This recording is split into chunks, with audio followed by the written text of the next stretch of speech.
Hello dear children, welcome to the lectures hosted by Zeta Institute of Science. I am Jitin sir and I am here to teach you guys physics. जैसे कि आप जानते हैं we are dealing with a topic called as gravitation. ये gravitation के अंदर gravitational intensity हम लोग ने already सीख लिया है. अभी हम लोग सीखने वाले हैं gravitational intensity due to different shapes. जिसमें से हम लोग ने hollow sphere, solid sphere already cover कर दिया. Ring का भी gravitational intensity कितना होता है ये चीज़ भी हम लोग ने cover कर दिया. I request you guys to please make sure of watching the previous videos and then watch this video, especially gravitational intensity का explanation जहाँ पर मैंने दिया है वो वीडियो देख लीजिएगा. उसके बाद ग्रेविटेशनल इंटेंसिटी टू रिंग जो है वो मैंने कैसे कैलकुलेट किया है वो वीडियो भी देख लेना. उसके बाद यहाँ पर आइएगा so that you will have a better understanding. Anyway proceeding further, my dear children, जिन लोगों ने gravitational intensity due to ring by chance attend नहीं किया बट स्टिल ये वीडियो देखना चाहते हैं उनके लिए मैं बता देता हूँ कि भाई अगर आपके सामने एक रिंग होगा तो रिंग के एक्सिस में कोई भी एक पर्टिकुलर पॉइंट जहां पर ये रिंग का रेडियस r होगा, एक्सिस में सेंटर से लेकर एक्सिस का ये पर्टिकुलर पॉइंट तक का डिस्टेंस x होगा, तो एट दिस पर्टिकुलर पॉइंट इस रिंग की वजह से इंटेंसिटी जो होती है वो इस तरफ एक्ट होगी, मतलब towards the ring, towards the center act होगी अलोंग द एक्सिस, और वो इंटेंसिटी का एक्सप्रेशन हो जाता है gmx upon x square plus r square raise to 3/2. अब यहां पर आगे बढ़ते हैं. चलो आपके सामने अभी पिछली बार तो रिंग था, रिंग की वजह से इतना इंटेंसिटी होता है, ये फॉर्मूला मैंने ऑलरेडी डिराइव कर दिया है. इस बार हमारे सामने जो आने वाली है वो एक रिंग नहीं है बल्कि एक डिस्क है. Disc, okay. सो डिस्क मतलब पूरी तरह से भरा हुआ है, पूरी तरह से भरा हुआ मास रहेगा तो उसके एक्सिस में कहीं ना कहीं पे एक पॉइंट जहां पर होगा वहां पर इंटेंसिटी कितना होगा ये पता करना है. ओके. सो जैसे पिछली बार हम लोग ने देखा इसका भी जो रेडियस रहेगा, रेडियस को मैं आर ही बुलाऊंगा. चलो इस बार आप स्मॉल आर बुलाओ, कैपिटल आर बुलाना है, सी आपको जैसे नाम दे रहा है वैसे आप उसको नाम दे सकते हैं, कोई दिक्कत नहीं है. मैं इसको स्मॉल आर बुला लेता हूं, इसको मैं एक्स बुला लेता हूं. ओके. नाउ अब इसको फाइंड कैसे करेंगे? सी हमें ऑलरेडी पता है कि रिंग और डिस्क में पता है क्या फर्क होता है. रिंग के अंदर मास नहीं होता, सिर्फ और सिर्फ सर्कमफ्रेंस होता है. सो सर्कमफ्रेंस की वजह से कितना इंटेंसिटी होता है we are already aware of. अब यहां पर सर्कमफ्रेंस के अंदर भर गया तो कितना इंटेंसिटी होगा ये हमें फाइंड करना है. ध्यान से सुन लेना. ऐसे सिचुएशन पे हम लोग अक्सर क्या करते हैं, अक्सर हम लोग एक छोटा सा एलिमेंट कंसिडर करते हैं, वो एलिमेंट की वजह से कितना इंटेंसिटी होता है ये पता करते हैं एंड देन उस इंटेंसिटी को हम लोग इंटीग्रेट करते हैं. अब ध्यान से सुनना, यहां पर एक एलिमेंट कंसिडर करना है. मैं कंसिडर करूंगा एलिमेंट रिंग, मतलब ये डिस्क के अंदर एक रिंग बनाऊंगा और मैं बोलूंगा ये रिंग जो है ना, ये रिंग मेरा एलिमेंट है, मतलब पतला सा रिंग बनाऊंगा, एकदम पतला सा. ओके. एकदम पतला सा रिंग बनाऊंगा तो सामने से जब देखेंगे हम उसको, ये रहा अपना डिस्क, ये रहा उसके अंदर रिंग जिसका थिकनेस बहुत ही कम थिकनेस होगा, ये कम थिकनेस वाला रिंग. जस्ट ऐसे आपके अंडरस्टैंडिंग के लिए मैं आपको इधर थोड़ा सा थिकनेस बना रहा हूं. ओके. सो ओवर हियर इसका जो रेडियस है, चलो रेडियस को मैं y करके बुला लेता हूं, इसका जो थिकनेस है उसको मैं dy करके बुला लेता हूं. टोटल रेडियस तो आप जानते हो कि इट इज r. ओके. सो ये सेम चीज यहां पर भी होगा, इसका रेडियस y रहेगा, इसका थिकनेस dy रहेगा, इसका मास जो रहेगा वो dm रहेगा एज इट इज. ओके. अब ये रिंग एलिमेंट की वजह से जो अपना इंटेंसिटी एक्ट होगा, रिंग की वजह से जो इंटेंसिटी एक्ट होती है वो हमेशा along the axis towards the center होती है. यहां पर भी वही होगा, along the axis towards the center. This will be the intensity due to the ring. Since ring is very small element in this case, उस स्मॉल एलिमेंट की वजह से जो इंटेंसिटी होगा वो भी बहुत ही छोटा होगा, तो मैं उसको आई नहीं बल्कि डी से डिनोट करूंगा. ओके. ठीक है. अब ये इंटेंसिटी का एक्सप्रेशन कितना हो जाएगा, d I will be equal to, same expression छाप देना है आपको, जी इनटू इसका मास जो है वो क्या है, डीएम है. एम के जगह पे लिखूंगा मैं डीएम मल्टीप्लाइड बाय एक्स, यहां पर भी एक्स है, अपॉन नीचे क्या है x square plus r is radius of ring, यहां पर रेडियस ऑफ रिंग वाई है तो x square plus Y square raise to 3/2. Okay. ये होगा तुम्हारा intensity due to a very small element ring. अभी ये छोटे से रिंग की वजह से इंटेंसिटी कितना है मुझे पता है. अब लॉजिकली क्या करना है, सी इतना रेडियस का रिंग है तो मान लीजिए रेडियस 0 से स्टार्ट करता हूं मैं. मान लीजिए रिंग का रेडियस इनिशियली 0 था, सो 0 रेडियस में इंटेंसिटी कितना हम लोग पता करेंगे, फिर थोड़ा सा रेडियस बढ़ाएंगे उसकी वजह से इंटेंसिटी कितना पता करेंगे, फिर थोड़ा और रेडियस बढ़ाएंगे उसकी वजह से कितना इंटेंसिटी, थोड़ा और रेडियस बढ़ाओ, थोड़ा और रेडियस बढ़ाओ, थोड़ा और रेडियस बढ़ाओ. हर एक डिफरेंट रेडियस के लिए डिफरेंट इंटेंसिटी का वैल्यू पता करना है और उन सारे वैल्यूज को हमें ऐड करना है. ठीक, बोलने के लिए तो बोल दिया बट प्रैक्टिकली स्पीकिंग आप भी जानते हैं इतने सारे रिंग्स अगर देखेंगे, आप तो जानते हैं कि एक डिस्क जो होती है बहुत सारे रिंग्स एक साथ जोड़ेंगे अलग अलग रेडियस के, तब जाके एक पूरा डिस्क बनता है। दैट मीन्स क्या 10 रिंग है, 15 रिंग है, इसका कोई गारंटी नहीं है, करोड़ों रिंग्स भी हो सकते हैं।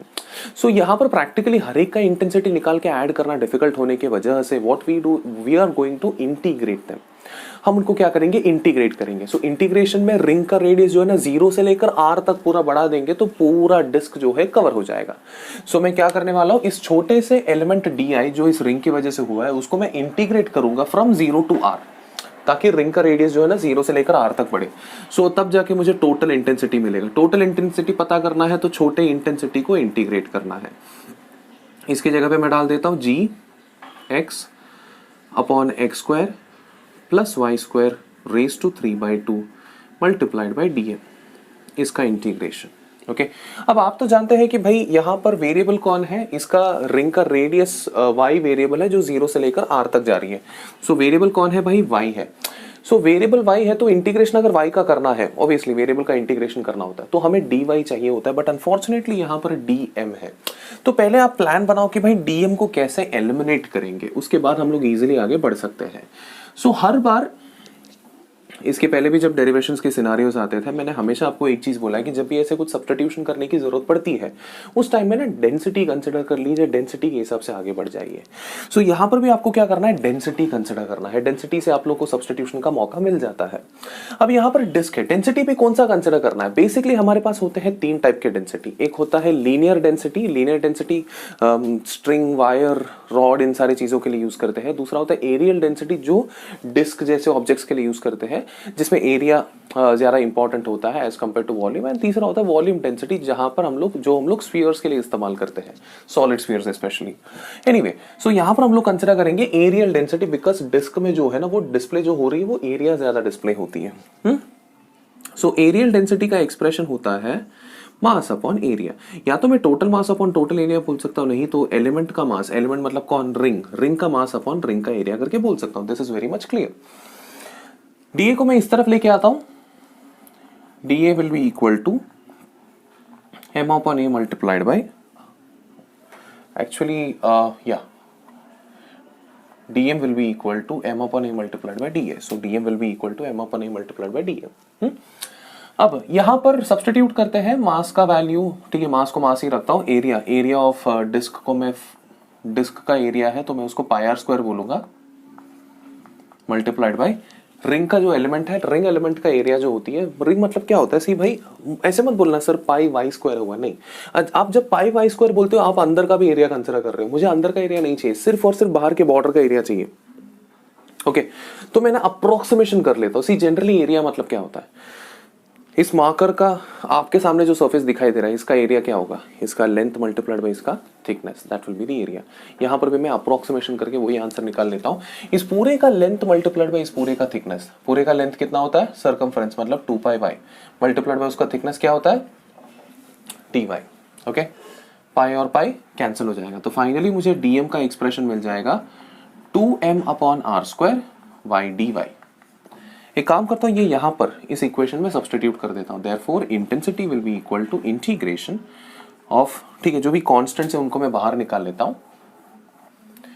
क्या क्या कांस्टेंट रहेगा, 2gm x upon R square, इतना कांस्टेंट बोल के बाहर आ जाएगा। अंदर बचेगा y dy upon x square plus Y square raise to 3/2। Integration 0 से लेकर r तक करना है।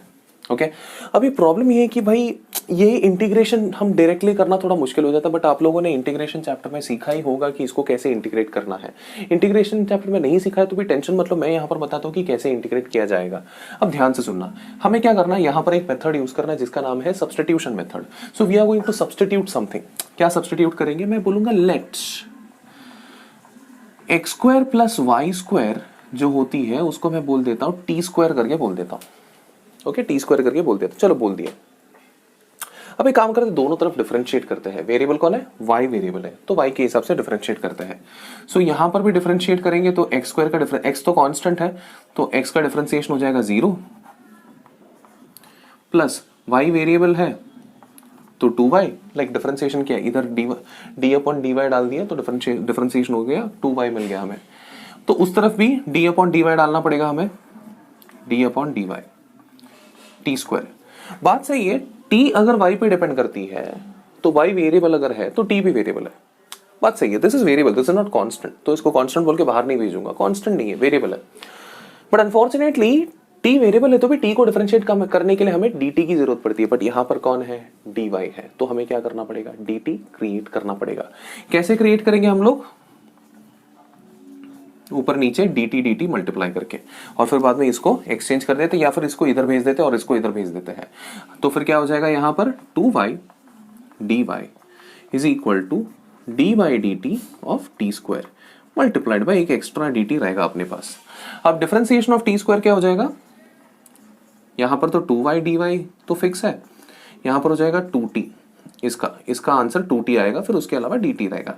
अब चाहिए तो 2 और 2 को कैंसिल कर सकते हैं, तो यहां पर y dy के जगह पे t dt डाल सकता हूं, x स्क्वायर y स्क्वायर के जगह पे t स्क्वायर डाल सकता हूं। इतना मैंने सब्स्टिट्यूशन तैयार करके रख लिया है। अभी चलो आगे बढ़ते हैं। अब क्या है, हमें आगे बढ़ने के लिए थोड़ा जगह की जरूरत है। यहां पर इसने जगह ऑक्यूपाई करके रखा है, तो मैं इसको इरेज कर देता हूं।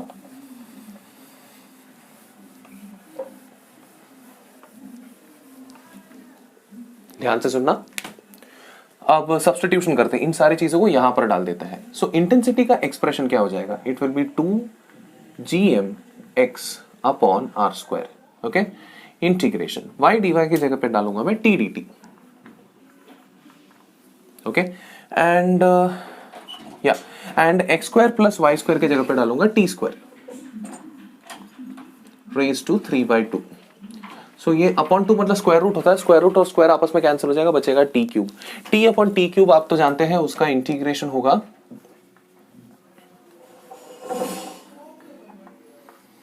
T raise to -2, okay. So t upon t cube is t raise to -2। T raise to -2 का इंटीग्रेशन क्या होता है, ऑब्वियसली फॉर्मूला तो आप जानते हैं, t raise to -2 plus 1 upon upon -2 plus 1। सो यहां पर इसका इंटीग्रेशन करने के बाद, ठीक है, मैं नेक्स्ट लाइन में लिख लेता हूं 2gmx अपॉन आर स्क्वायर, ये रहेगा -2 plus 1, that will be t raise to -1 upon -1। तो इसमें से एक बात तो क्लियर हो जाता है, इसी चीज को मैं लिख सकता हूं -1/t, ऐसे मैं लिख सकता हूं, ओके। इतना क्लियर है, राइट। अभी t के जगह पे t स्क्वायर क्या है, x square plus y square है, तो स्क्वायर इस तरफ आ जाएगा, तो t के जगह पे आ जाएगा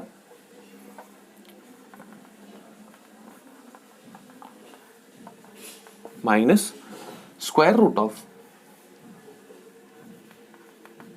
x square plus Y square, okay. इसके जगह पे डाल रहा हूं मैं X square plus Y square. अब X square plus Y square जब था तब लिमिट क्या था, 0 टू r था, 0 से लेकर r तक।